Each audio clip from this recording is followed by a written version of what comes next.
Tiga hal yang bikin gue kaget pas gue kuliah di Malaysia. Perempuan-perempuan di sini tuh muslimah parah bro. Kayaknya kalau gue kuliah itu tiap hari udah kayak lebaran gitu. Pakai gamis panjang gitu kan. Terus juga kerudung yang bener-bener bener lah gitu pokoknya cara pakai kerudungnya gitu. Jadi nggak ada tuh yang kayak pakai kerudung asal-asalan buat style doang gitu.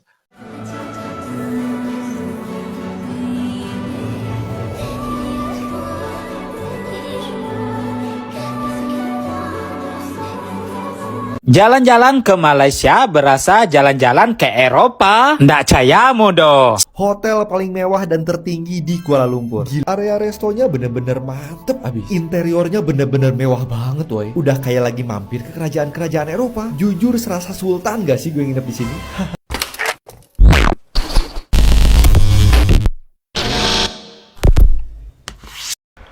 Hai, halo geng. Assalamualaikum warahmatullahi wabarakatuh. Berjumpa kembali dengan saya Zainal Story. Sebelum video ini saya mulai, gimana kabarnya kalian semua? Semoga semua yang menonton video ini baik-baik saja, dimurahkan rezekinya, selalu berpikiran yang positif dan dijauhkan dari mara bahaya oleh Tuhan yang Maha Esa. Kembali saya ulang geng, selalu berpikiran yang positif karena ramai orang-orang Indonesia yang selalu berpikiran negatif tentang Malaysia karena ramenya di media sosial tentang konten-konten ataupun video-video hoax yang berusaha untuk menjatuhkan Malaysia.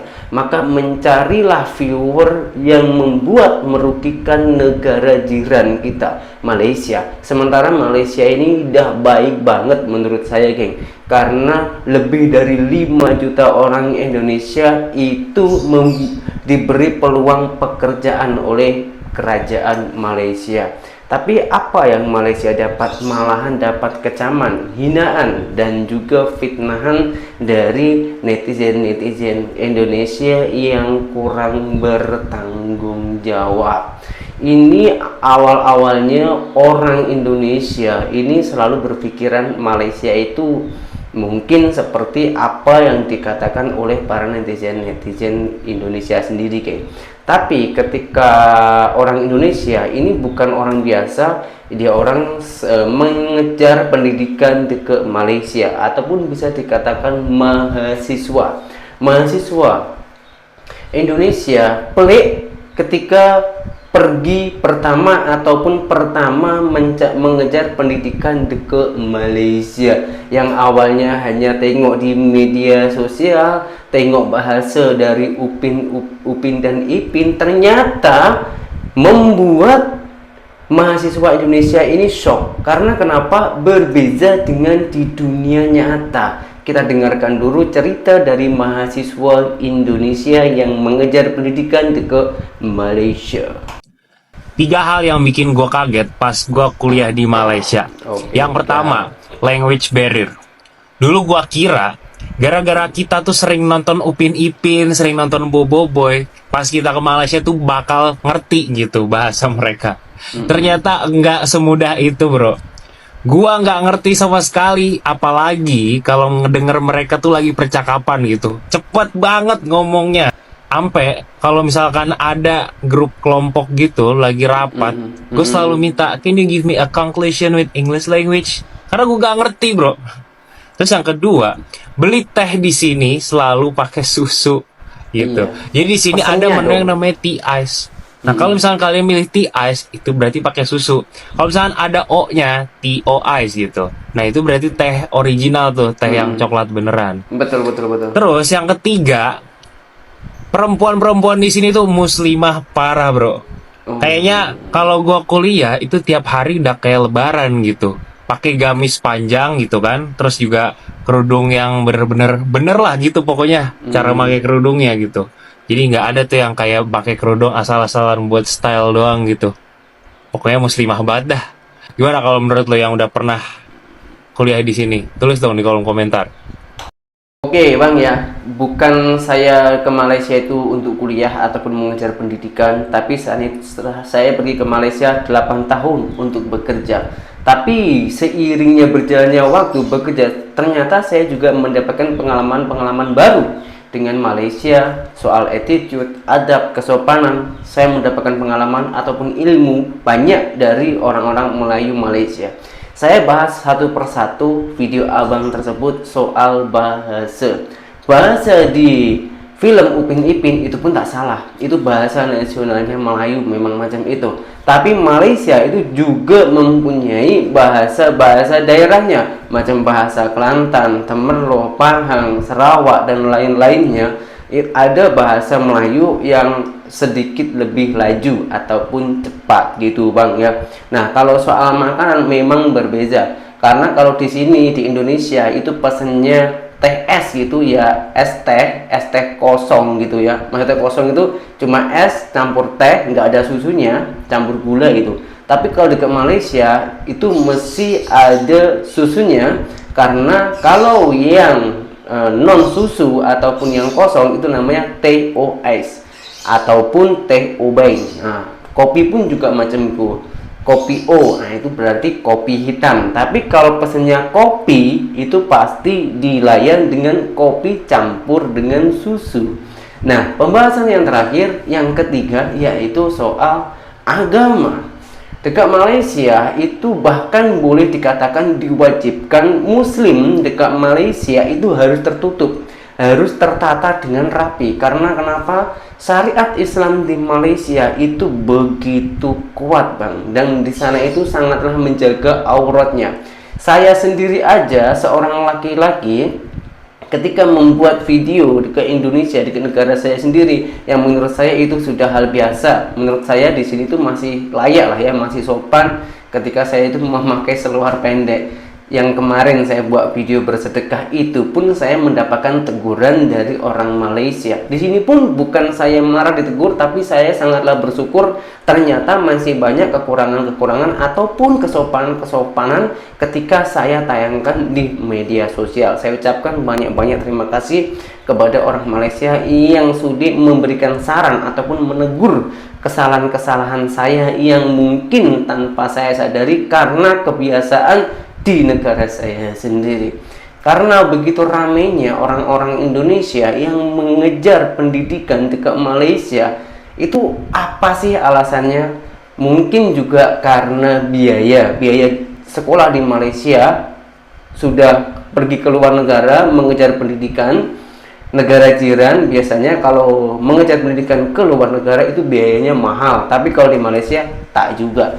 Kalau soal kualitasnya nih, saya tunjukkan kampus ataupun university ke Malaysia. Ini Xiamen University geng. Wah gila betul.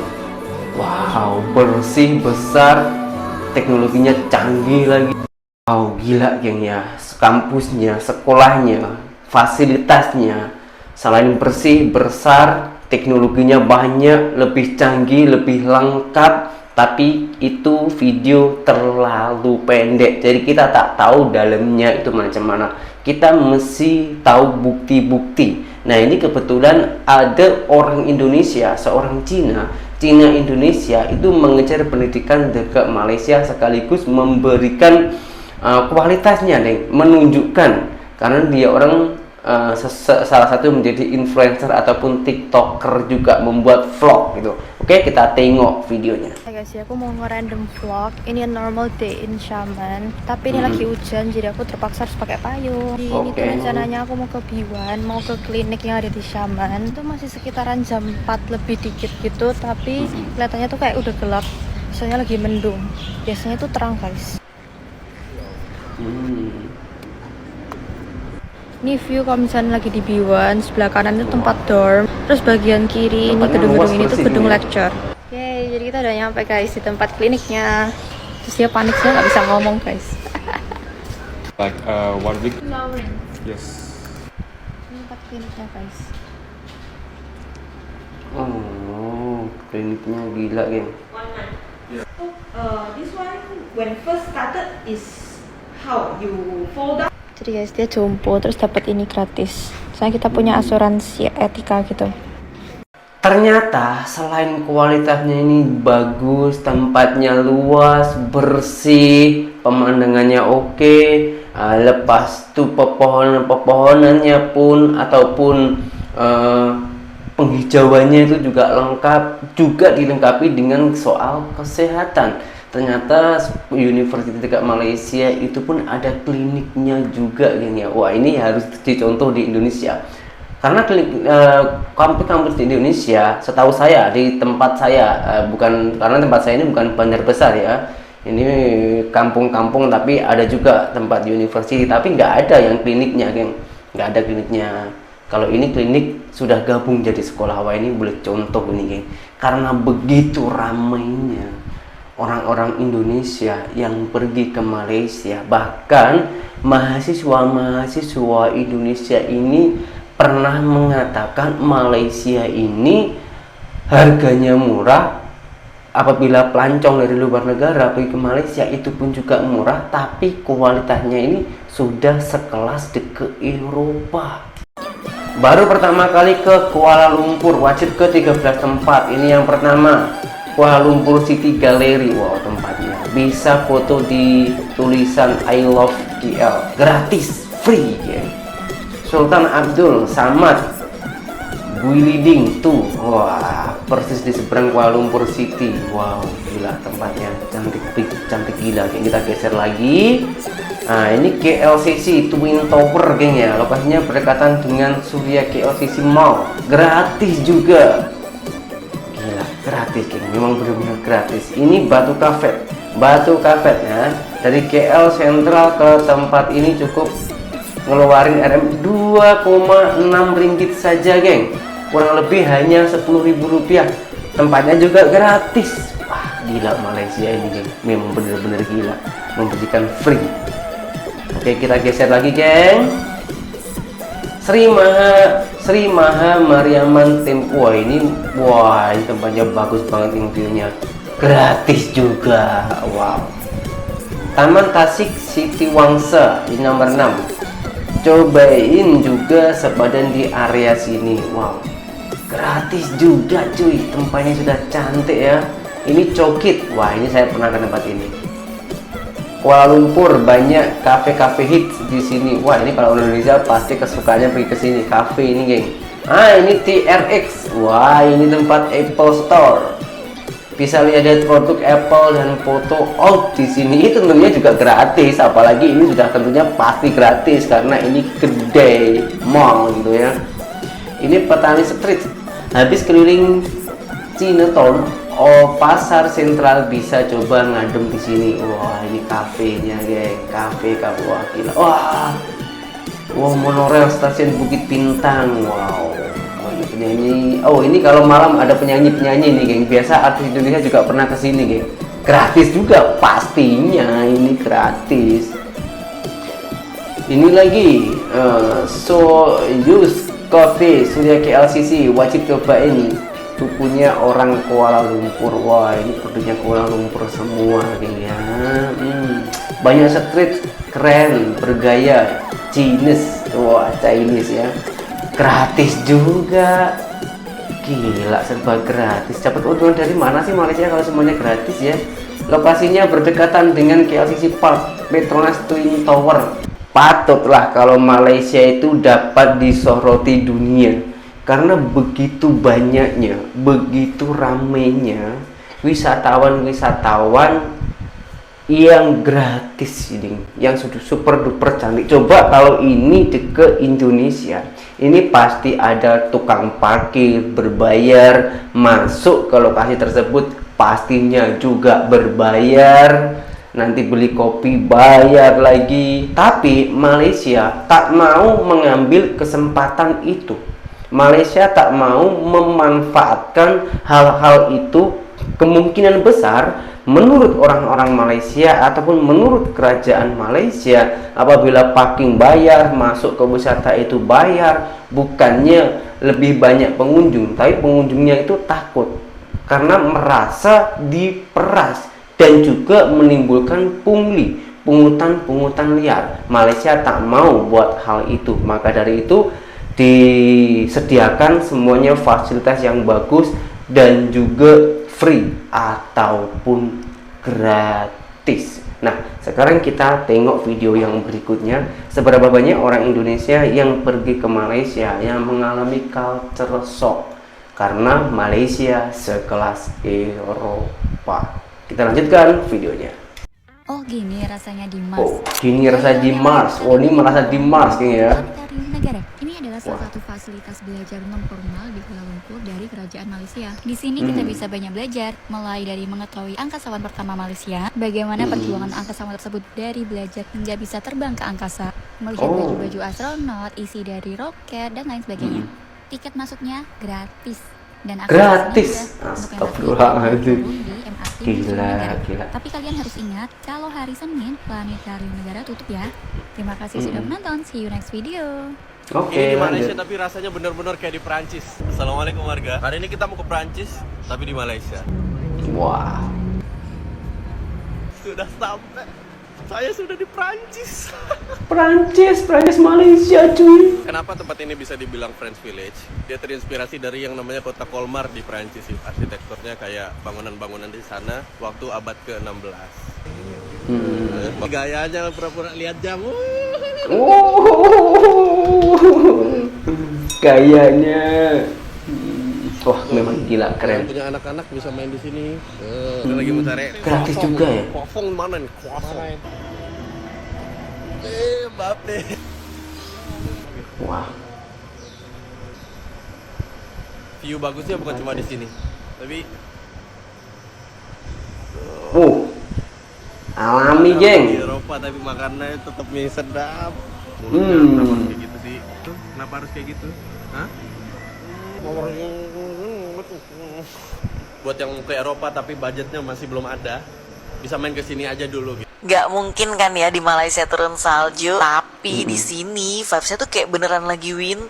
Guys, sebelum ngerasain salju, kalian harus pakai alas sepatu kayak gini dulu. Ternyata fungsinya biar sepatu nggak basah dan kalian Oh, ini salju terpeleset. buatan Di ya? sini bisa main salju sepuasnya. Yes, ini tuh di Kuala Lumpur dan beneran dingin guys. Salah banget sih ya, aku nggak bawa jaket. Dan nggak cuma main salju, di lantai 2-nya tuh kalian bisa foto-foto di beberapa ruangan. Seru deh. Jangan lupa siapin memori kamera yang banyak ya. Kalau udah mulai kedinginan, bisa ngangetin badan sebentar di sini dengan view Petronas Twin Tower. Makin malam viewnya makin cantik sih. Kalau kalian pengen ngerasain main salju di Kuala Lumpur, kesini aja dulu. Masih kecil pasti makin seru. Jadi ini adalah Wind Snow di Wyndham Suite KLCC lantai 48. Harga tiketnya tuh segini. Jangan lupa beli di link ini ya. By the way, ada yang pernah ngerasain main salju kayak gini?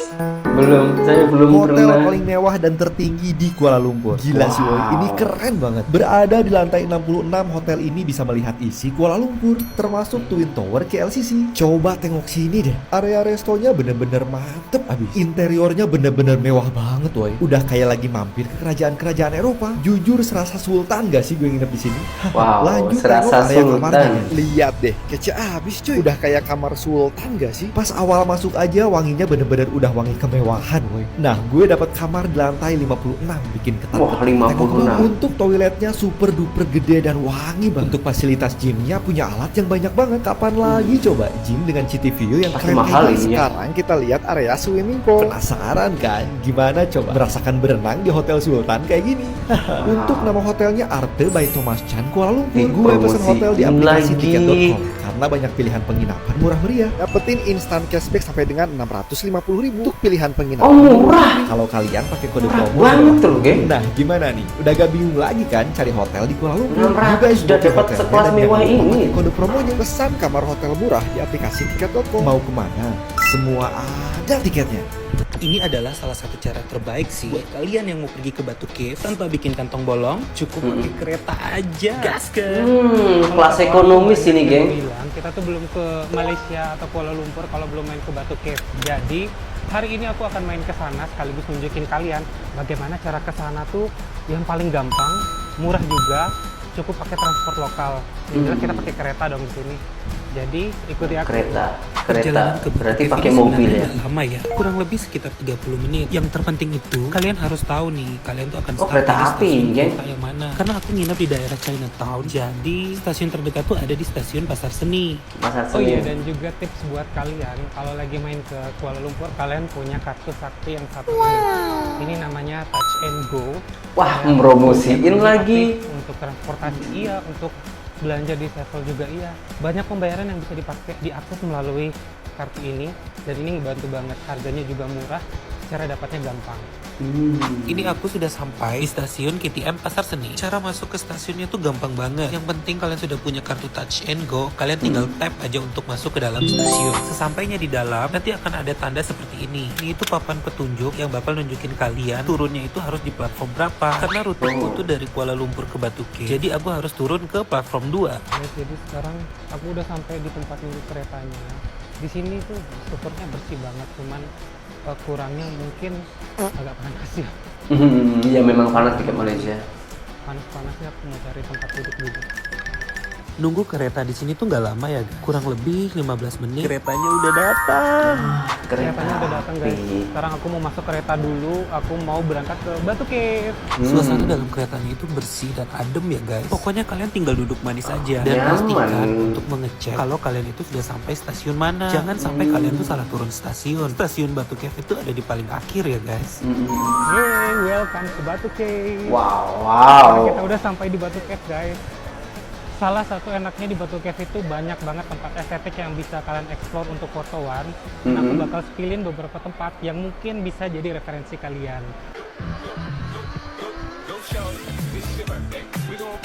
Wow.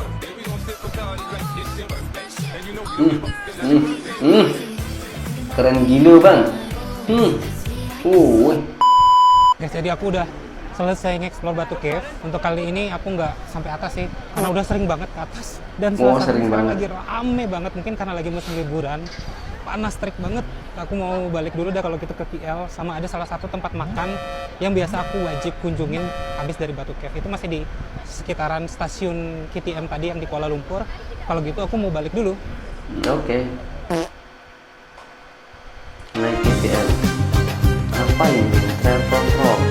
Vlog hari kedua di Malaysia. Ini pagi-pagi kita udah naik Grab mau ke pusat pemerintahan Malaysia. Pada tahu di mana? Wah, Dan ini yap, kita mau ke Putrajaya. Nah, iya Dari kan? Kuala Lumpur ke Putrajaya itu sekitar 1 jaman. Kemarin kita naik Grab bayar sekitar RM35 atau 128 ribuan. Oh iya, kalau mau ke sini jangan lupa bawa payung ya, karena di sini panas banget. Lanjut, ini kita mau cari makan dulu. Di sebelah kiri Masjid Putra ini ada eskalator dan kita turun ke bawah. Nah, di sini banyak kedai makan. Kita bisa pilih mau makan di mana. Setelah makan, ini kita mau foto-foto dan ambil video dulu karena di bawah ini benar-benar cantik banget. Lanjut, ini kita masuk ke dalam masjid dan yang non-muslim juga bisa ke sini ya. Nanti akan dipinjamin jubah dan boleh masuk ke dalam masjid di bagian tertentu.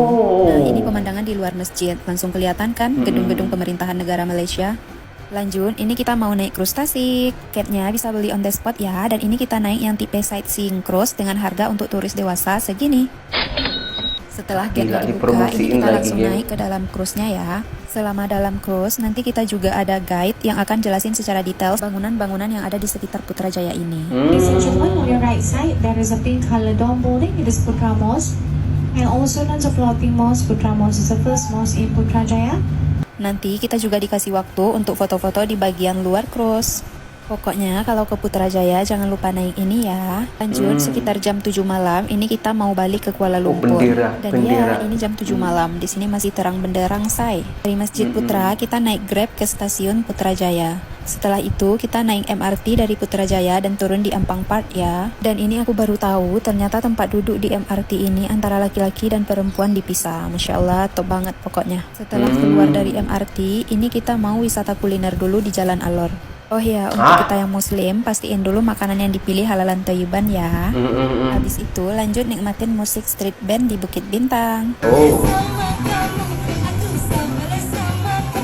Lanjut, ini kita jalan kaki aja balik ke hotel. Sekian dulu ya, sampai jumpa di vlog berikutnya. Bye. Jalan-jalan ke Malaysia berasa jalan-jalan ke Eropa. Nggak caya modo. Sanak warga Padang dan Sumatera Barat ini kan lagi banyaknya berkedudu jalan-jalan ke Kuala Lumpur, Malaysia. Agar liburan sana nggak boring-boring banget, yang spotnya itu kayak itu saja. Nah, ini rekomendasi dari Bang Fo. Nggak caya modo. Kolmar Tropical, Malaysia rasa Eropa. Suasana Nah, desa ala Prancis ini berada di daerah Bukit Tinggi. Yuhu sana, tapi ini bukan Bukit Tingginya Sumbar ya. Dan mereka memiliki kesamaan, yaitu memiliki suhu yang dingin. Jarak tempuh dari pusat Kuala Lumpur ke Colmar Tropical ini kurang lebih 1 jaman lebih. Colmar Tropical ini merupakan sebuah resort yang berada di perbukitan yang tinggi dengan suhu yang sangat dingin. Di sini juga banyak kafe dan resto yang memiliki gaya desain arsitekturnya itu ala-ala Prancis Eropa gitu sana. So, tunggu apa lagi? Yuk berkedudu ke Colmar Tropical. Nah sana, Bang Po terbang dari Padang ke Kuala Lumpur naik Air Asia karena hemat banget. Apalagi sekarang lagi ada promo Fly AA 50. Potongan harganya hingga Rp900.000. Promo ini bisa dipesan dari tanggal 3 sampai dengan 9 Februari 2025. Dan terbangnya dimulai dari 10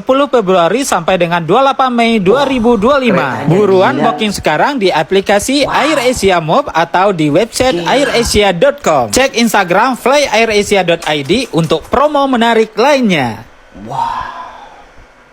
Gue lagi solo backpackeran ke luar negeri untuk pertama kalinya dan bakal ngejelajahin 3 negara sekaligus, yaitu Malaysia, Thailand, dan Singapura. Kali ini hari terakhir gue di kota Penang. Gak usah basa-basi lagi because it's adventure clock. Day 2 in Penang gue awali dengan nyobain samosa yang ada di Little India. Ya, ini alasannya. Kayak apa sih makanan yang udah dapat label Michelin Star? Selain jualan samosa, ada juga nih ladu dan gorengan-gorengan khas India. Buat ladunya dia rasanya manis aja, tapi samosanya best. Habis itu lanjut keliling. Pesona Georgetown itu emang bukan main sih. Sebagai kota yang masuk dalam World Heritage UNESCO, arsitektur di pusat kota Georgetown ini masih dipertahanin keasliannya. Contohnya si Town Hall Koneng yang cutesy ini. Destinasi kedua, sampailah aku di Padang Kota Lama. Ini tuh pantai di tengah kota, bahkan gak jauh dari Town Hall tadi, tapi tempatnya tuh bersih banget. Air lautnya juga biru, jernih. Kalau tadi view-nya gedung-gedung perkotaan, di sisi lainnya tuh view-nya pelabuhan. Jujur ini ngeliatnya kayak lagi di Georgiopol gak sih? Kalau yang pernah main PUBG tahu tuh. Terus ada juga Tugu Cenotaph. Tugu ini dibangun untuk mengenang para prajurit yang gugur dalam pertempuran Pulau Pinang tahun 1914 sampai 1918. Habis itu ke Esplanade Park buat nyobain mie sotong Hamid Pata. Makanan ini tuh legend banget. Mie goreng yang toppingnya tuh ada sotong, jeruk nipis, wortel, sama tahu. Kelihatannya merah banget kayak yang pedas, padahal enggak sama sekali. Malah dia tuh cenderung ke manis gitu. Saking enaknya dia udah warlock approve ya. Lihat tuh ngantrinya sepanjang apa. Ke Penang tuh nggak afdol kalau nggak ke Bukit Bendera. Sebagai backpacker yang mode hemat, tentunya gue bakal milih transportasi umum dan gue naik bus Rapid Penang. Ongkosnya murah banget, cuman RM4 udah PP. Gue udah pernah share tadi, so kepoin aja ya di profile. Nyampainya bener-bener pas di loket tiketnya. Tiket sudah di tangan, saatnya kita cus naik kereta. Setelah beberapa menit perjalanan, akhirnya sampai juga di atas. Baru turun dari kereta aja udah secantik ini. Pas sampai di viewing decknya, lihat sendiri deh. Dari ekspresi juga nggak bisa bohong lah ya. Ditambah lagi gue kan kesininya sore ya, jadi langitnya tuh ada pink-pinknya gitu. Aduh, so magical. Mereka juga nyediain tempat duduk, jadi mau nongki-nongki bentar sebelum turun juga bisa. Walaupun tiketnya rada mahal ya, tapi worth it lah. Gak berasa tahu-tahu udah gelap aja. Jadilah gue langsung cus buat ke Georgetown lagi. Tapi gak seru kan ya kalau langsung pulang. Jadilah gue ke Little India. Dan hoki banget, di tempelnya lagi ada perayaan. Jadi bisa ngelihat langsung kayak gimana sih orang India di Penang dan budayanya. Tuh lihat yang perempuannya pada dress up. Cakep-cakep banget dah. Dressnya warna-warni. Terus gak lama ada sekumpulan laki-laki yang main rebana, kendang. Gue gak tahu deh apa.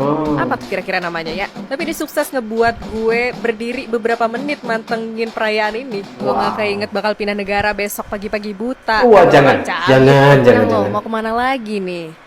Gak sengaja ketemu orang nomor 1 di Malaysia pas lagi ikutan jalan raya di Putrajaya. Hai guys, hari ini aku lagi di Ministry of Higher Education untuk urus ijazah kelulusan S1 aku di Malaysia. Dan kebetulan di sini lagi ada jamuan raya dalam rangka penyebutan Hari Idul Fitri. Dan alhamdulillah aku nobatkan ini adalah acara jamuan raya terbesar dan terenak yang pernah aku datangin. Ada sekitar 20 stall makanan yang digelar untuk membagikan makanan secara gratis untuk publik. And I guess booth makanan makanan yang ada di sini tuh memang dipesan dari catering terbaik di Malaysia. Karena apa? Karena semua makanan yang aku makan di sini tuh memang best, rasa dia padu, sedap no. Aku dan teman-temanku makan sate kacang, rusa bakar, kue tiaw goreng, Maggi goreng, roti bom, laksa siam, ais Malaysia, apung balik, laksa utara, cendol, dan pisang cak lempong. Pisang cak Gembok nanti lempong dekat ke situ ya. lempong tuh Pokoknya emang semua makanannya tuh best. Gratis Best lagi. Tiba-tiba kita ketemu Perdana Menteri Malaysia yang amat berhormat, Dato' Sri Anwar Ibrahim. Kalau di Indonesia posisi beliau ini seperti presiden. So I feel glad karena bisa bertemu dengan beliau secara face to face. So segitu aja secercah kisah aku sebagai pelajar Indonesia yang ada di Malaysia. See you on next video. Ini adalah restoran Thailand terapung yang pertama dan terbesar dekat Malaysia. Restoran cantik macam ni 40 minit je daripada KL. Wah, ini saya belum pernah ini. Inilah tempat dia. Ini adalah restoran terapung Thailand terbesar dekat Malaysia.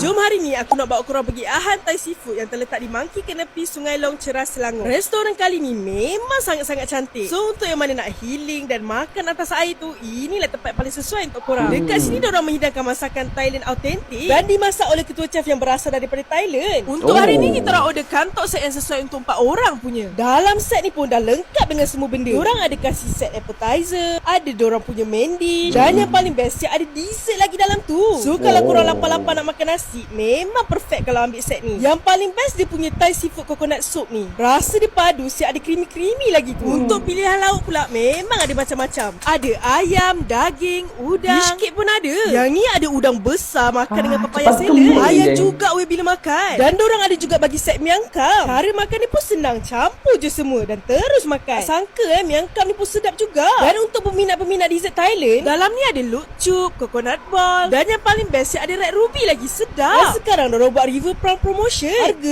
RM176 lebih je. So memang bergala untuk korang order sebab harga betul dia RM250 lebih. Yang mana nak datang sini, jangan risau, dekat sini port free dan menggunakan bahan-bahan yang halal. Dan pada 10 dan 11 Mei nanti, dorang siap buat campaign Parents Day lagi. Bolehlah bawa ibu ayah korang datang sini. Macam biasa semua cuti kita dah letak dekat sini siap-siap. Jom korang.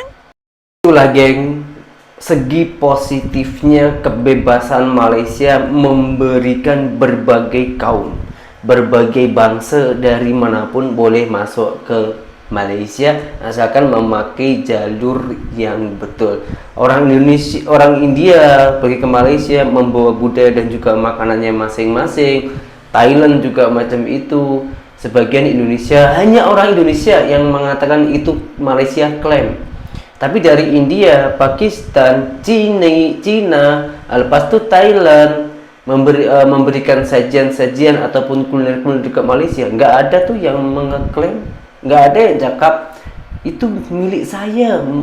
Malaysia curi budaya, Malaysia curi kuliner saya, nggak ada. Hanya netizen Konoha yang macam itu ya. Mohon maaf Konoha ya. Konoha ini bukan Indonesia, bukan Indonesia. Ini Konoha yang saya cakap, jangan tersinggung tau. Kita tengok video-video barusan ini. Tengok dari segi yang pertama, kebersihannya sangatlah luar biasa, dijaga dengan rapi. Yang kedua, selain Malaysia menunjukkan wisata-wisata gratis, Malaysia memberikan wisata-wisata yang mengandung sejarah. Jadi orang-orang turis dari luar negara manapun termasuk Indonesia pergi ke Malaysia itu bukan hanya menikmati keindahan ataupun wisatawan, tapi juga boleh menambah ilmu karena di situ semua bersejarah, ada makna-makna tersendiri. Dan ini yang paling pelik, geng. Kenapa setiap orang Indonesia pergi ke sana tak ada yang menyuruh, tak ada yang membayar, dia orang sudi mempromosikan dari segi harga, kualitas, semuanya dipromosikan di media sosial terang-terangan. Ini bukan endorse, nggak ada yang membayar juga, tapi sudi mempromosikan tersebut. Karena apa? Mempromosikan ini ada salah satu bukti ataupun fakta kecaman dari netizen Indonesia, sebagian ya, bukan semua, yang selalu mengatakan Malaysia itu raja judi lah, Malaysia itu tak baik dan lain-lainnya. Tapi faktanya orang-orang Indonesia yang pergi ke Malaysia itu tak jumpa satupun yang dikatakan oleh netizen-netizen Indonesia yang selalu berpikiran negatif. Jadi saran saya, janganlah hanya omong kosong. Pergi aja dulu dekat Malaysia, macam mana situasi kondisinya dekat sana, barulah cakap di media sosial. Biar kita boleh menjadi orang yang jujur, orang yang bertanggung jawab atas apa semua yang telah kita perbuat. Itu saja yang bisa saya sampaikan hari ini. Apabila ada kurang tepatnya ataupun ada yang salah dalam tutur kata saya, bahkan kalau ada yang kurang sopan, saya minta maaf yang sebanyak-banyaknya, dan berjumpa kembali di video saya yang berikutnya. Assalamualaikum warahmatullahi wabarakatuh. Bye bye.